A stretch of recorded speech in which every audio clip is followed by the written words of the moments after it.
ilmu tani.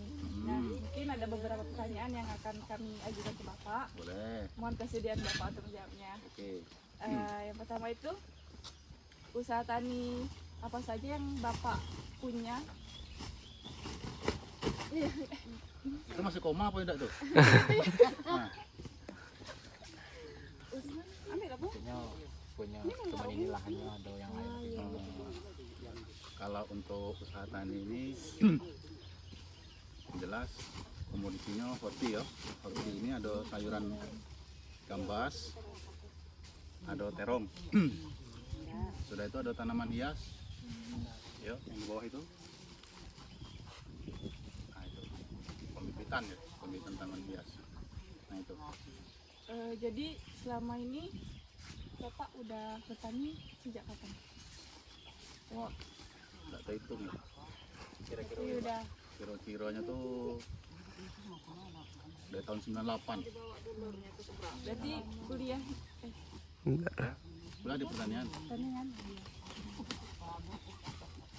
Terus berapa luas yang Bapak punya dari usaha tani? Kalau untuk sayuran lebih kurang mungkin 70-an. 70 tumbuk lah kita Jambi ini berapa tuh? 7.000 meter persegi. Jangan grogi nih anaknya ya. Ayo nih. hasil panen ini jual kemana, Pak? Tengkulak jemput di sini langsung. Oh, jemput langsung. Jadi dari jarak masa tanam itu hingga pemanenan itu berapa lama biasanya Pak? Rata-rata 45 hari. HST, hari sudah tanam. Terus apakah selama masa tanam itu Bapak mempekerjakan orang? Ya. Iya, tidak mampu kan. Berapa banyak Pak? Anggota. Kalau per hektar itu idealnya 6 orang. Hektar. Berarti dari misalnya dari tanaman hias terus tuh ini tadi gambas itu beda-beda ya orang Pak? Tidak juga sih. Kan macam di gambas ini kan tidak mesti dia kerja terus itu. Jadi bisa pindah-pindah lokasi kerjanya.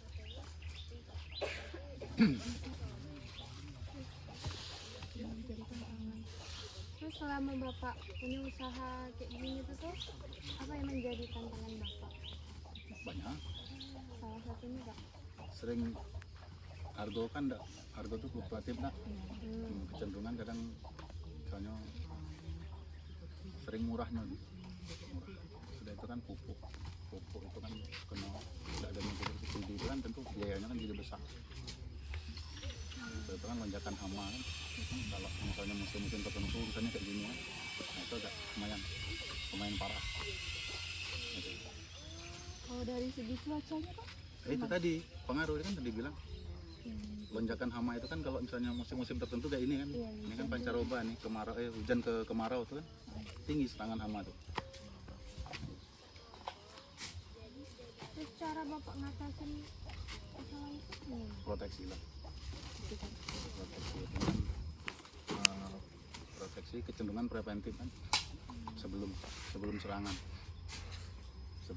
kita lakukan tindakan penyemprotan dah.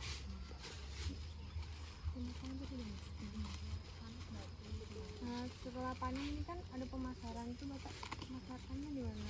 Dari langsung ke pasar atau ke orang-orang yang mau beli? Tengkulak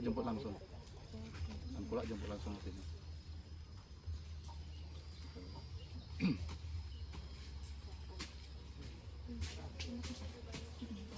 Bagaimana Bapak menjaga kelestarian lingkungan dalam praktik usaha tani Bapak?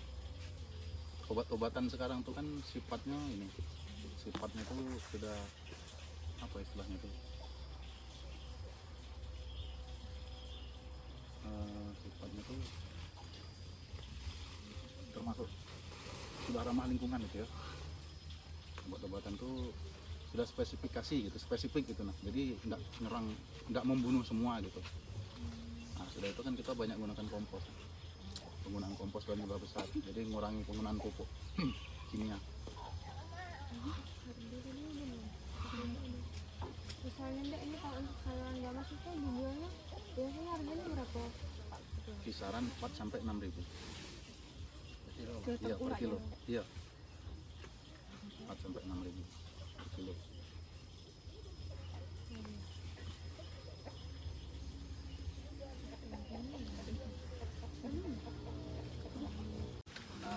Ini biasanya Bapak jual di harga berapa? Kalau untuk buah baru itu maksudnya buah bungaran ya. Buah petian perdana sampai ke 6 kali itu biasanya harganya 6 ribu. Nah, kan seiring waktu buah itu kan semakin jelek. Nah, itu kisaran di harga 4 ribu. Gitu.